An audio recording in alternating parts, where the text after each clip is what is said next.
Hi friends, welcome back to my channel. My name is Liz, and today we're gonna do the bookshelf tag. It's been a minute since I've done a tag video, and I decided I'm gonna start sprinkling some tag videos in there because I kinda wanna start taking my YouTube channel a little bit more seriously, and in order to do that, I need to get videos up way more often than I do, and tag videos are so easy to film and edit, and both of those are my kryptonite. What am I doing on YouTube? I'm not entirely sure, but here we are. Is any of this relevant to what I'm doing? No.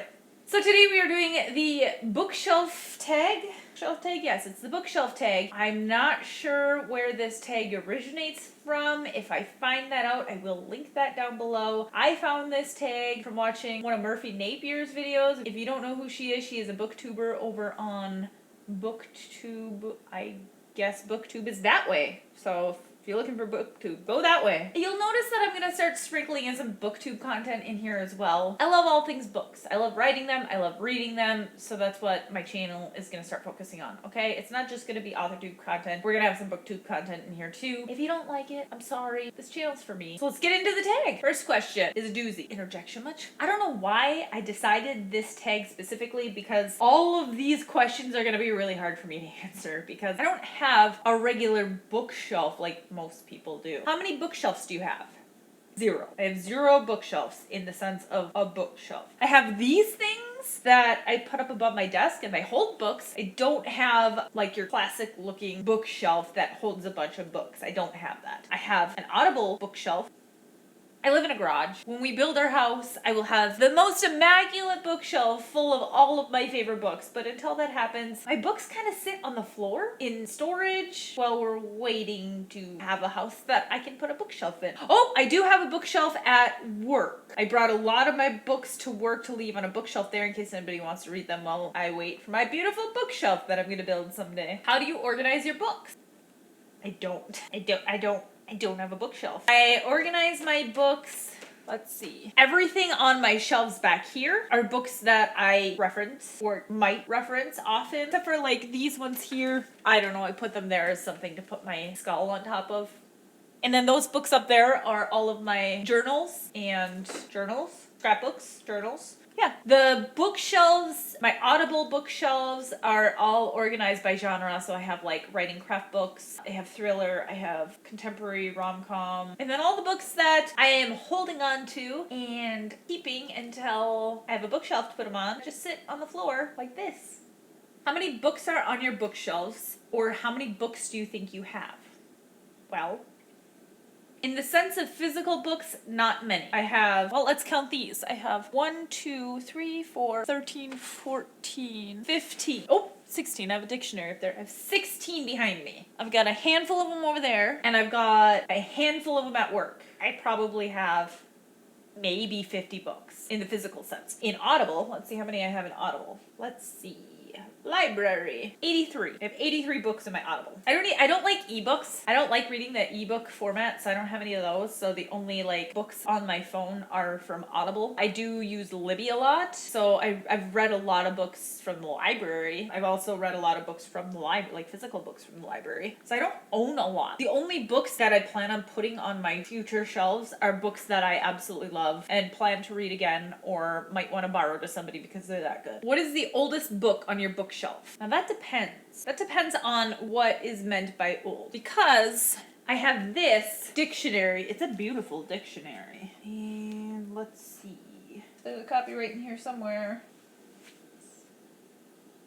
This book is from the 1800s. 1897 was the copyright on this book. So in that sense, this is the oldest book that I own. But it's not my oldest book. I got this 3 years ago from an antique store. So if we're talking about the oldest book on my shelf that I have had in my possession, that would be this book. And you can see that, like, the binding, there is no binding. Like, it's non-existent on this book anymore. This is Falling Up by Shel Silverstein. I don't know what happened to the sleeve. It's got candle wax on it because I burn candles all over the place. This is my longest owned book. This is my oldest book. I got this when I think I got this when I was like 7 or 8. This has always been my all-time favorite book. This is what got me interested in reading and writing because it was such a fun book to read at 7 years old. And so I've honestly held on to this book. Ready to age myself. 25 years. I've had this book I've held on to this book for 25 years because this is the book that started my passion for reading and writing. And they're so fun. Like, they're such fun poems that, like, I absolutely loved as a kid, and I just kept rereading them, and that's why I'm a writer, because of this book. I mean, I don't write poetry. My prose is terrible, but don't ask me how my mind works there, but that's what that is. Next question. What is the newest book on your bookshelf? Probably this one. These. I got both of these at the same time. The Emotional Thesaurus and Writing Deep Scenes. They're writing craft books. So far, this has been a really good read. All you writers out there. This book is just a really great reference book. Like, I've been using this in my drafting phase, and it's been super helpful. I just bought these a couple weeks ago. Next question. What is the longest book on your bookshelf? If we're not specifically talking about fiction, this is the longest book on my bookshelf. The Webster's Dictionary. Let's see. We have 1,281 pages. What is the shortest book on your bookshelf? Technically speaking, it's my vows. But if that doesn't count, then The Elements of Style, my reference book. What is the predominant genre on your bookshelf? Thriller, probably. All of these are thriller, if they're not craft books or reference books. So thriller there.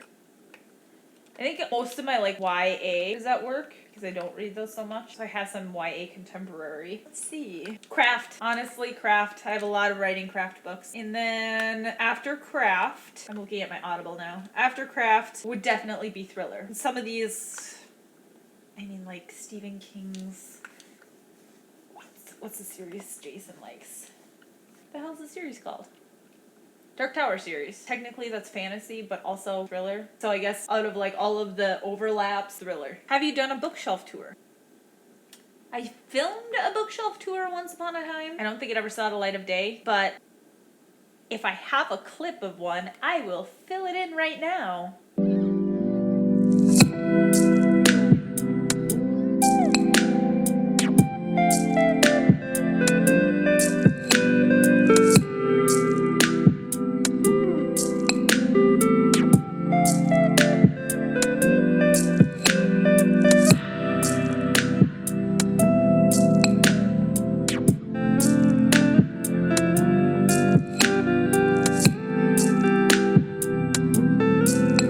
Actual bookshelf tour though, because I don't have a bookshelf. It's my desk tour.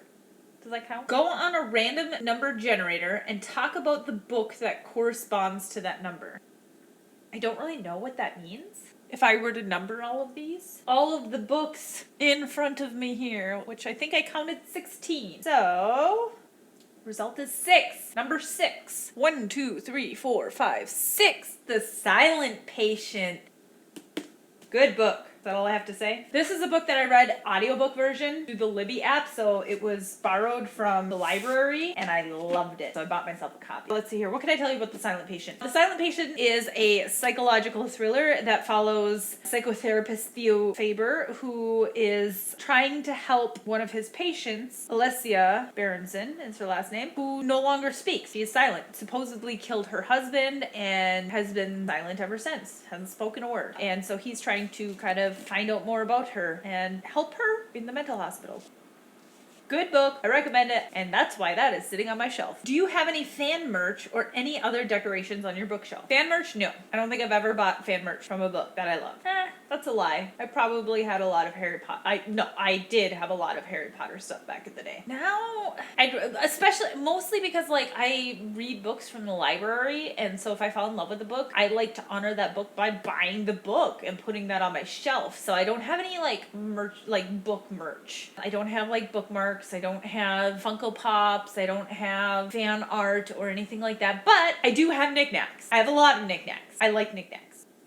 Why don't I look like book-related knickknacks? I don't know. I'm a Halloween fanatic, so, like, I have Halloween stuff up all year round. All year round. Like, this skull is a Halloween decoration. This hand is a Halloween decoration. My thumb drive is a Halloween decoration. My coffee mug is novelty. Like, I like a lot of novelty things, but, like, not the novelty things that are gonna fall apart and break right away. I like novelty items that can last. I've had that skull for 5 years. Outside of, like, Halloween Halloween related novelty items, it's writing. Like I have my dip pen, my typewriter, I have feather quill. I started collecting writing antiques recently. I don't know why. So this dip pen is the only thing that's not antique. My husband got me a dip pen for my birthday. Otherwise, the typewriter and the typewriter book, I have feather quills, an oil lamp. Those are all antiques. So writerly antiques and Halloween novelty. That's what I have on my shelf. And last but not least, show us your bookshelf.